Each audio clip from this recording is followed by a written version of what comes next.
Hey everyone, कैसे हो? तो बहुत बदल रंग दिस मारू एंड आज की वीडियो में हम बात करेंगे फॉरवर्ड रेफ के बारे में। देखो यार, फॉरवर्ड रेफरेंस या फिर रेफ कह सकते हो, ठीक है।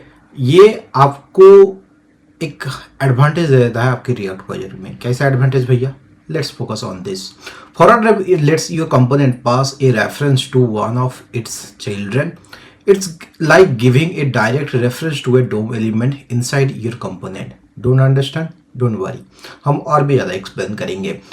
अब ये चीज़ कहाँ कहाँ यूज होता है? Common use for the forward ref, focusing input elements, ठीक है, इनपुट एलिमेंट्स फोकस करने के लिए, triggering animation, measuring DOM elements in integrating with the third party libraries and all. Okay, अब अगर ये चीज़ आपको समझ में आया तो वेल एंड गुड। अगर नहीं समझ में आया, चलिए हम आसान शब्दों में इसे भी समझते हैं, ठीक है। हमने आपके लिए थोड़ा सा आसान शब्द मैंने कर दिया है। Forward ref is used when a parent component needs direct access to a child DOM element such as focusing inputs or triggering the animation, right? Normal parent component child के डोम एलिमेंट को डायरेक्टली एक्सेस नहीं कर पाता। Forward रेफ allow करता है कि parent का जो रेफरेंस है वो चाइल्ड के अंदर के डोम एलिमेंट तक पहुंच जाए, ठीक है। क्या मतलब भैया? फिर भी अगर एक सिंगल सेंटेंस में समझा सकते हो तो बहुत बढ़िया रहता है। तो सिंगल सेंटेंस में अगर मैं इसे समझाऊं तो अंदर के जो भी एलिमेंट है, मतलब जो भी चाइल्ड के अंदर जो एलिमेंट है, उसका रिमोट कंट्रोल पेरेंट को दे देना ही फॉरवर्ड रेफरेंस का काम होता है। अगर समझ में आया, आई थिंक 90% समझ में आ गया। नहीं समझ में आया तो चलो एक एग्जांपल देख लेते हैं। एग्जांपल अगर मैं दे दूंगा देन आपको ये बहुत ही मक्खन की तरह लगेगा। सबसे पहले मैं क्या करूंगा, ये इससे पहले कि मैं कोड लिखूं उससे पहले सबसे पहले मैं अपना जो प्रोजेक्ट है उसे रन कर लेता हूँ, ठीक है। npm run dev। क्या किसी को अभी भी डाउट है कि एक रिएक्ट प्रोजेक्ट को कैसे रन करना है? तो यार मैं बोलूँगा शुरुआत से वीडियो देखना स्टार्ट करो, ऐसे बीच बीच में ना देखा करो, ठीक है। सो मैं यहाँ पे क्लिक करके ओपन किया हूँ, ठीक है। अभी मैंने ओपन कर लिया है, बढ़िया है। नाउ हम आज की वीडियो की मतलब जो भी फॉरवर्ड रेफ उसका एक एग्जांपल लेंगे, देन आपको इजीली इसे समझाएंगे, ठीक है। सो नॉर्मली क्या होता है, हम क्या करेंगे यहाँ पे, हम सीधा app.jsx में लेते हैं, ठीक है, ताकि और बाकी चीज़ कुछ करना ही ना पड़े। तो हम क्या कर देंगे, यहाँ से इसे हटा देते हैं एंड ये सारा का सारा चीज़ को हटा देंगे अपन। इसको भी यहाँ से अंदर से हटा देंगे फिलहाल, ठीक है। चलो ये चीज़ हमने हटा दिया है एंड ओके, ये चीज़ हमने हटा दिया है। तो एक हम वो डालेंगे फ्रैगमेंट्स। ओके, सो हमने एक फ्रैगमेंट्स डाल दिया है। हम अभी यूज नहीं कर रहे हैं, सो अभी के लिए फ़िलहाल इसको हटा देंगे, ठीक है। यूज स्टेट को हटा देंगे एंड यूज ट्रांजिशन को भी हटा देंगे। बाय द वे हमने यूज ट्रांजिशन का वीडियो बना दिया है, अगर आपने अभी तक नहीं देखा मैं सजेस्ट करूंगा आप पहले वहाँ पे जाओ और जाके चेकआउट कर लो, ठीक है।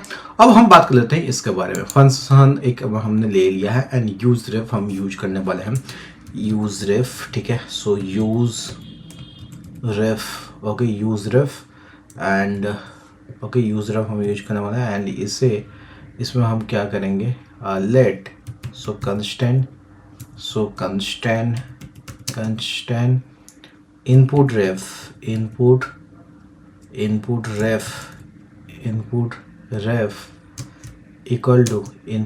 इक्वल टू हम इसे कह सकते हैं use ref. Okay, input ref equal to use ref. अब ये बोल रहा है कि input ref is assigned but never use. Don't worry, हम उसका भी ख्याल रखेंगे। आपको इसका जो मतलब टेंशन आप नहीं लेंगे, ठीक है। सो मैं यहाँ पे क्या करूँगा, फोकस, मैं यहाँ पे करूँगा कंस्टेंट फोकस इनपुट एक ले लूँगा, ठीक है। फोकस, उससे पहले मैं क्या कर लेता हूँ, सबसे पहले तो यहाँ पे जो आपका आउटपुट कैसे दिखे वो थोड़ा सा देख लेता हूँ। सो मैं यहाँ पे क्या करूँगा, सिंपली यहाँ पे मैं क्या करूँगा, एक बटन ले लूँगा, ठीक है। एक बटन ले लूँगा एंड इसके अंदर अपन क्या करेंगे, एक बटन लेंगे फोकस वाला हमने बटन ले लिया है, ठीक है। फोकस मतलब फोकस इनपुट भी आप कर सकते हो, ठीक है। फोकस इनपुट ये वाला हमने ले लिया है। चलिए ये बढ़िया हो गया है। अब इस चीज़ को मैं क्या करूँगा, इस चीज़ को हम यहाँ पे डालेंगे। सो हमने क्या करना है, हमें यहाँ पे इतना करने के बाद हम ये तो इनपुट रेफ ले चुके हैं। इसी तरह एक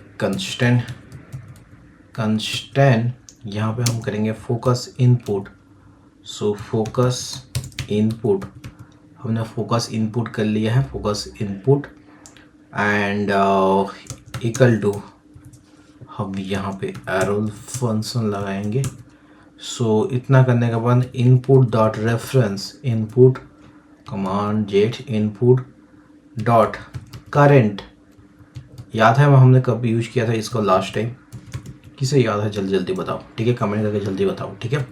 सो इतना करने के बाद हम क्या करेंगे, अब एक रेफरेंस एक इनपुट ले लेंगे। लेकिन एक इनपुट लेने से पहले सबसे पहले मैं क्या करूँगा, यहाँ पे जो चीज़ कंस्टेंट यहाँ पे माई इनपुट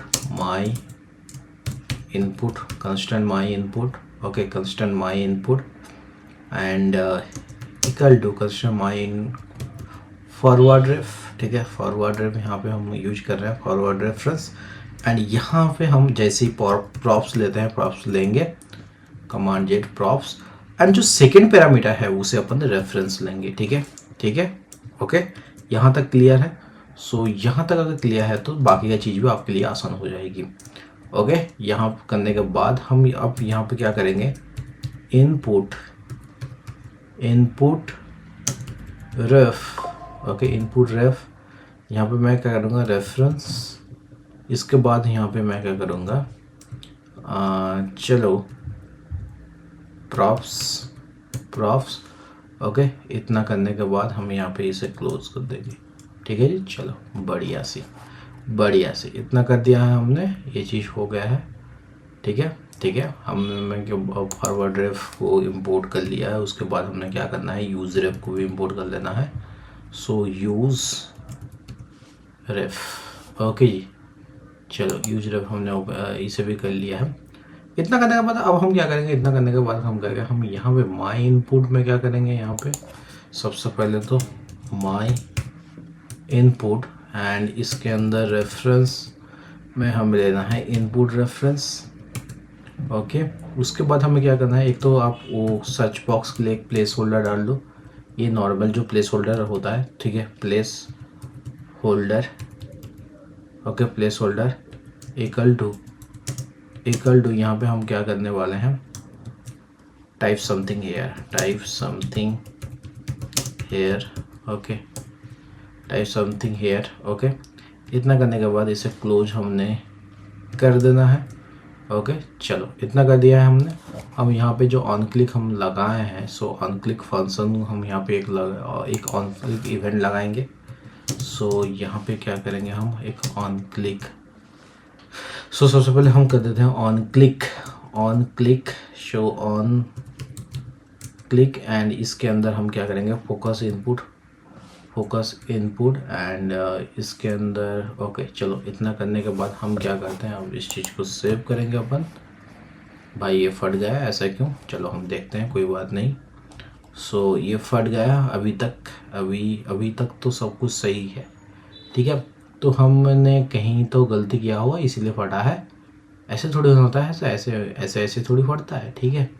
सो हम यहाँ पे इसे करते हैं input and everything is okay. And यहाँ पे ये क्या बोल रहा है, शो यहाँ पे ये चीज़ बोल रहा है क्या, ओके, यहाँ पे हमने कुछ चीज़ किया है, ओके। सो हम यहाँ पे क्या कर सकते हैं, यहाँ पे लेट्स सी, अच्छा जी, इसे ओके, और इसे यहाँ पे क्लोज करना है, ठीक है। चलो इनपुट इज नॉट डिफाइंड, ये बोल रहा है इनपुट डिफाइंड, क्योंकि हमने इनपुट रेफरेंस लिया है ना, तो इनपुट कैसे होगा, ठीक है, इनपुट रेफरेंस। मैं सेव करता हूँ इस चीज़ को, यहाँ पे आया। अब यहाँ पे देखो, अब यहाँ पे मैंने जैसे ही किया, ठीक है, कुछ भी नहीं आ रहा। मैं जैसे फोकस इनपुट पे क्लिक हुआ, ये ऑटोमेटिकली फोकस हो रहा है, राइट। सो यहाँ पे क्या चीज़ हो रहा है, गौर से देखना। अब आप चुको यहाँ पे कुछ भी टाइप कर रहे हो, ठीक है, ये चीज़ आ रहा है, फोकस इनपुट। आप रेफरेंस करो, यहाँ पे टाइप करो, ठीक है। अब क्या चीज़ हो रहा है वो मैं आपको थोड़ा सा बताता हूँ। In this example, we wrap our input component with the forward reference, ठीक है, and the component receives a ref as its second parameter, ठीक है, जो कि यहाँ पे हमने मेंशन किया है, right, okay. The parent can now control the input element directly, okay। हमारा मुद्दा ही तो यही था। हमने क्या बताया था यहाँ पे, हमने ये चीज़ बताया था कि मतलब अंदर के एलिमेंट को रिमोट कंट्रोल पेरेंट को दे देना ही फॉरवर्ड रेफ का काम होता है, ठीक है। That's what it is doing, okay. समझ में आया? सब कुछ अगर समझ में आया तो मैं आपको एक सवाल करता हूँ और साथ ही साथ एक मैं ज्ञान भी दूंगा, ठीक है। उस चीज को आप थोड़ा सा नोट कर लेना है। नोट क्या करना है, ओनली आपको कहाँ कहाँ पे use ref forward ref use करना है। Only use forward ref when you need direct access to a DOM element. For most cases you can use props and state instead, ठीक है। आप प्रॉफ्स और स्टेट के सहारे भी इस काम को कर सकते हो, बट नॉर्मली क्या होता है, आप फॉरवर्ड रेफ तभी यूज करते हो जब आप डायरेक्ट एक्सेस, डोम का डायरेक्ट एक्सेस लेना चाहते हो, तभी इस चीज को आप यूज करते हो। ओके, होप ये चीज आपको समझ में आए। अगर समझ में आया तो एक लाइक कर देना, चैनल पर नया है तो चैनल को सब्सक्राइब कर देना, एंड वीडियो पसंद आया तो लाइक शेयर कमेंट करना बिल्कुल भी मत भूलिएगा। मिलते हैं किसी और एक नई वीडियो में, तब तक बाय, सी या, हैव ए गुड डे।